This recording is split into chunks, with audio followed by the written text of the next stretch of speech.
Eu vou falar sobre sexo anal.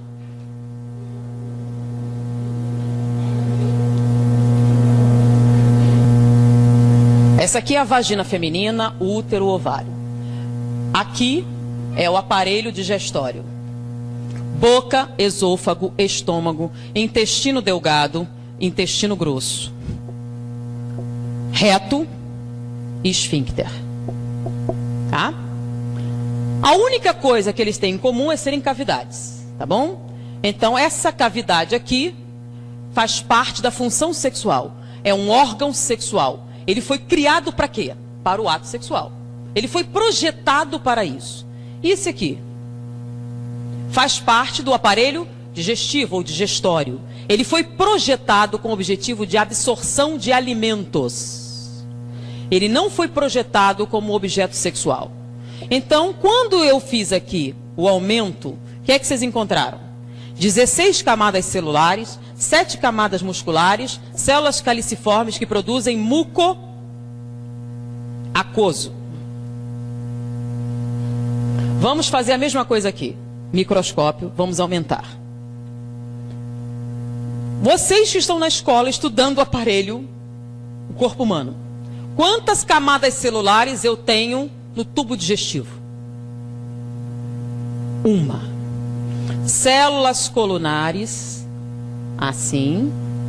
Uma camada com células ciliares no topo, tecido conjuntivo embaixo, tá? E aqui o plexo esplênico, que são aquelas veias que carregam tudo para a veia cava e distribuem para o coração, tá?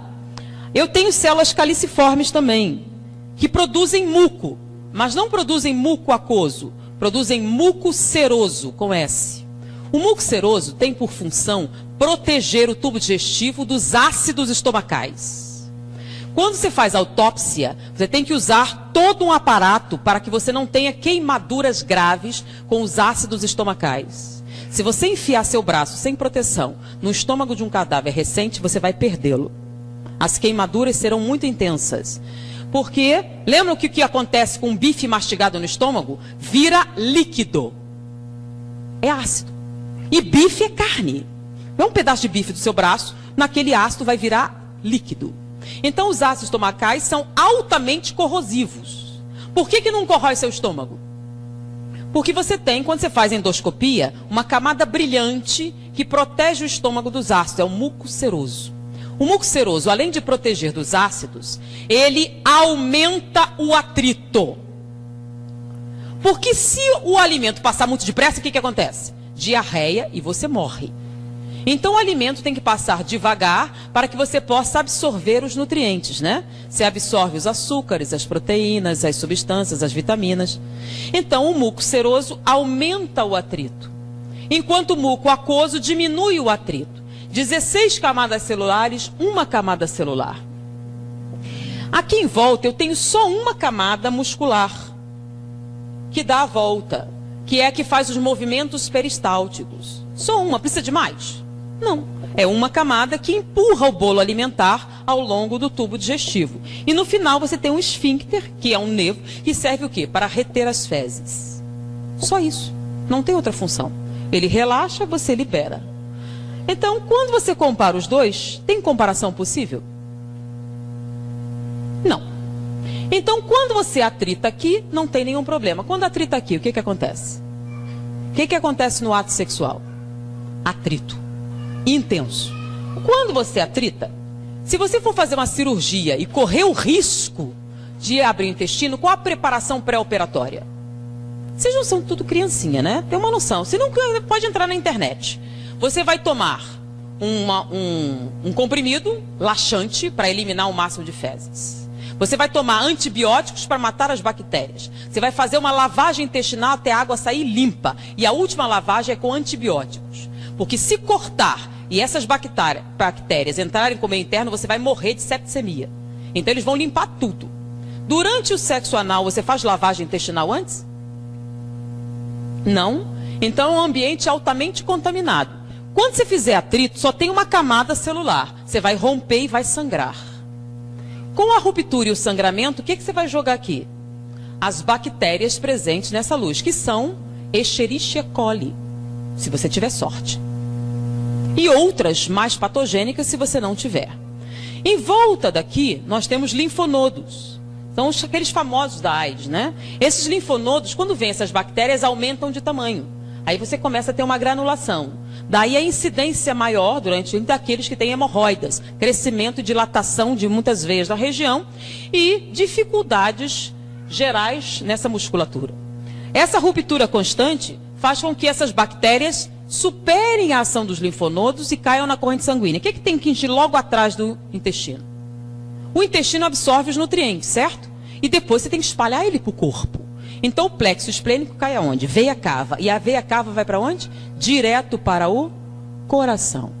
Então essas bactérias das fezes caem no coração e colonizam as válvulas cardíacas, provocando endocardite bacteriana.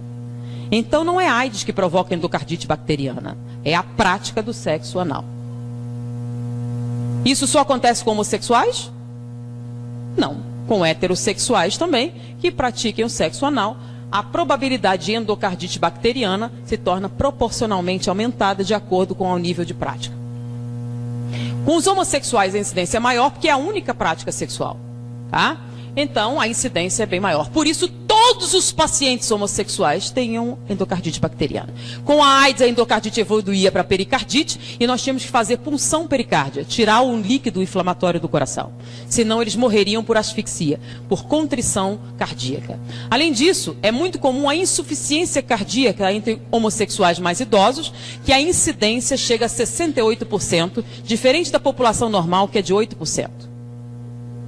Além disso, essa lesão constante provoca alteração da morfologia dessas células, provocando displasia. Displasia rima com neoplasia. A incidência de câncer retal na população é de 3 a 4%.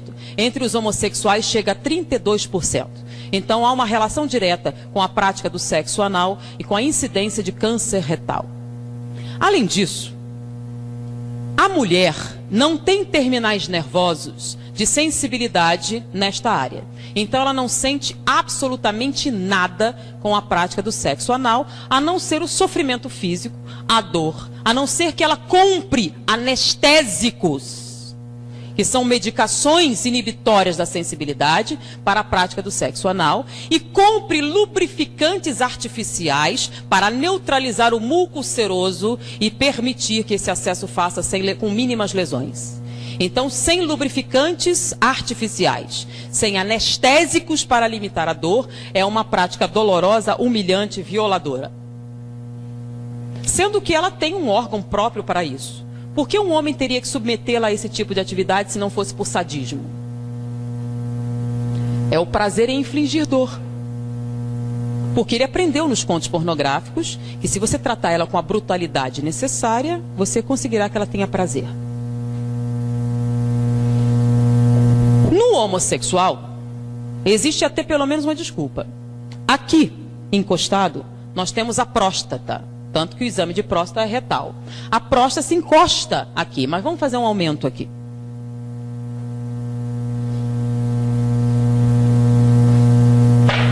Então nós temos aqui o pênis. E aqui atrás nós temos a próstata, tá? Vou aumentar a próstata, ela não tem esse tamanho, ela está aumentada. A próstata, a parte da frente, que dá para os corpos cavernosos, ela tem uma camada córnea. O que é córnea? Espessa, de tecido cartilaginoso. Com que objetivo? No ato sexual não há impacto? Então, se há impacto, para proteger a próstata, que produz o líquido seminal, que vai nutrir os espermatozoides e permitir a sua reprodução, essa camada córnea protege do impacto frontal. Então, não há nenhum problema para a próstata o ato sexual. Mas se você impactar por trás, então o ato sexual homossexual tem que ser necessariamente violento. Você tem que bater com força para atingir a próstata. Então é o sexo anal e ele tem que ser violento. Então, a não ser que vocês conversassem pessoalmente com alguém, ninguém ia contar. Então, você vai bater com força. Se você bater com força suficiente e traumatizar a próstata, ela sangra, porque essa parte de trás não tem camada córnea. Não se esperava na natureza nenhum impacto posterior. Está protegido pela espinha e pelo intestino. Você bate com força, traumatiza a próstata, ela sangra. Quando ela sangra, produz células inflamatórias. Ela incha. Se ela inchar e você bater com força suficiente, você vai atingir esse feixe nervoso aqui, que dá origem, que está ligado aos corpos cavernosos. Você pode provocar uma ereção. Se você continuar batendo com força suficiente e inchá-la o suficiente, ela pode sensibilizar os corpos cavernosos e você pode até ter, lá pela 4ª ou 5ª experiência, uma ejaculação. Mas você só vai conseguir essa ejaculação se após essas múltiplas experiências você conseguir a hiperplasia de próstata, sua próstata estiver inchada. Com o passar do tempo e esses múltiplos traumatismos da próstata, ela começa a produzir células displásicas também. Displasia rima com neoplasia. O índice de câncer de próstata na população é grande, até porque não se fazem os exames correspondentes. E existem outras motivações. Então, está alto. Hoje em dia, eles têm chegado a 18%, 20%. Entre os homossexuais é de 68%. Por quê?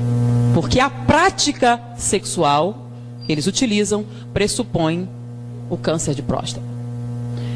Não vou nem falar dos problemas que você tem a nível urinário, a nível renal, decorrentes dessa prática. Eu pergunto, tudo isso que eu falei, procure num livro de fisiologia médica, ou chegue para qualquer médico e pergunte, tem algum erro nisso? Alguma dessa estrutura anatômica está errada, ou equivocada, ou transtornada? Diante do que ele aprendeu na faculdade de medicina, se você fizer isso, não é isso que vai acontecer? Não é isso que acontece? Então me diga, o sexo anal é natural, biologicamente muito bom, extremamente agradável, saudável, produtivo, uma prática natural que todo mundo devia experimentar um dia? Mas é o que está escrito na literatura. Baseado em que eles dizem essas coisas? Baseado nos contos pornográficos. Baseados nos objetivos de quê? Com esse tipo de prática, o que você tem? Você tem alguém obtendo prazer no sofrimento de outro ser humano. Você pode até se submeter, e muitos se submetem. No sexo normal era tão brutalizante que ela preferia esse, que já doía só pela coisa, então eles batiam menos. Então, diante disso aqui, que as pessoas dizem ser natural, pensem um pouquinho a respeito do que vocês leem, do que vocês escutam, do que dizem na malhação, nas novelas. Tá? E o engraçado é alguns ginecologistas dizerem que o sexo... Eu queria pegar um debate, eu ainda nunca tive a chance de pegar alguém que dissesse, só para eu poder perguntar para ele se ele tinha estudado anatomia e perguntar isso. Eu queria saber como é que ele ia responder. Tá? Então eu sugiro, façam uma pesquisa para ver se essa anatomia que eu falei está correta. Essa análise comparativa para ver se tem razão. E façam essa análise. E me digam se é uma prática saudável. Tá bom? E eu acho que depois disso, muitas perguntas que poderiam sair já são respondidas. Pensem um pouquinho mais. Pensem nas consequências. Pensem no futuro. Pensem no que vocês precisam realmente para serem felizes. E diante disso,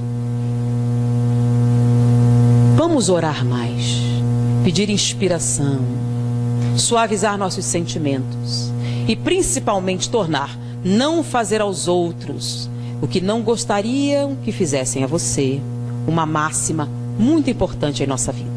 Principalmente vocês que são jovens. Vocês têm a oportunidade de ter essa informação. Dividam com seus amigos, dividam com seus pais, dividam com outras pessoas. A partir de hoje, vocês sabem muito mais do que a média dos outros jovens. Foi um prazer estar com vocês. Até a próxima oportunidade.